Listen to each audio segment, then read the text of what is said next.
गुरुजी के चरणों में नमन। हाँ भैया आशीर्वाद। गुरुजी मेरा प्रश्न ये है, हमारे घर पे देवताओं का स्थान है, तो उनका जो चोला है ना वो झड़ने लगा है, इसके लिए चोला मतलब हनुमान जी वाला?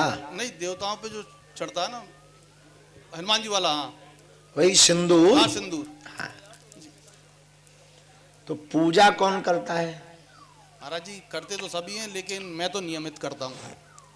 तो आप चोला चढ़ाते हैं? हाँ चढ़ाता हूँ। चढ़ाते हो। अब आपको हम एक उपाय बढ़िया बता देते हैं। जी महाराज।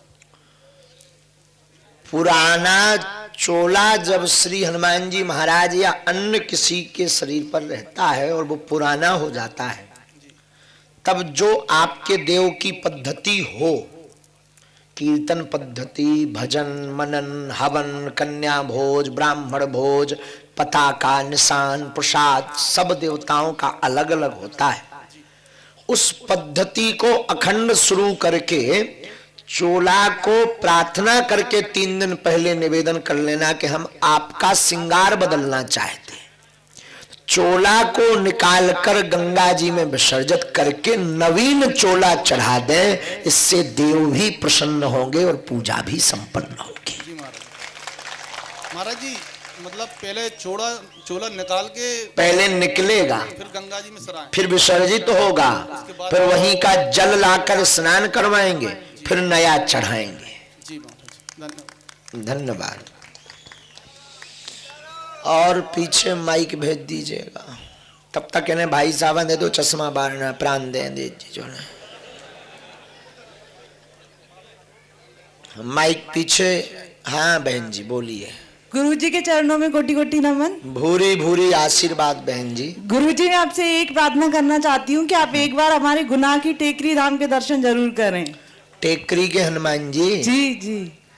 आपकी आज्ञा हमें शिरोधार्य है। गुरुजी और मेरा एक प्रश्न और है। आज्ञा करो बहन। गुरुजी मैं ना सुंदरकांड का पाठ करती हूँ टेकरी पर जाकर शनिवार के दिन, मैं, मेरी मम्मी, मेरी बहन, हम तीनों। तो गुरुजी मैं जब बैठती थी सुंदरकांड करने तो मुझे लगता था कि भगवान मेरे पास में बैठे और वो मुझे आज्ञा दे रहे हैं कि आप सीधे होके बैठो, झुक के नहीं बैठो। तो क्या ये नियम होता है कि आप पूजा में बैठे तो रीढ़ की हड्डी एकदम सीधी करके बैठनी है, आपको ऐसे नहीं बैठना है? और कई बार ये भी होता है कि जैसे पाठ करते करते में ध्यान कई बार इधर उधर चला गया, वापस फिर करने लगे, तो उससे पूरा फल मिलता है कि नहीं मिलता?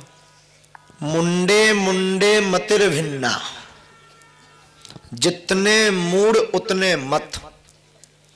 तो अगर योग पद्धति से पूछें तो रीढ़ की हड्डी सीधी होनी चाहिए, लेकिन अगर हमारी भाषा में पूछें कि चाहे लेट के पढ़ो पर कम से कम पढ़ो, तो ना पढ़ने से तो अच्छा है। एक व्यक्ति हमको मिले, बोले हम ज्योतिषाचार्य हैं। तो हमने कहा भाई हमारा भाग्य देखो क्या लिखा है, अच्छा या बुरा? तो बोले हाथ दिखाओ। हमने कहा हाथ क्यों, मूड पढ़ो। बोले नहीं नहीं हम तो सिर्फ हस्तरेखा ही जानते हैं। हमने कहा जी के हाथ ही नहीं है तो क्या उसके भाग्य नहीं है? फिर ज्योतिषाचार्य ने संन्यास ले लिया।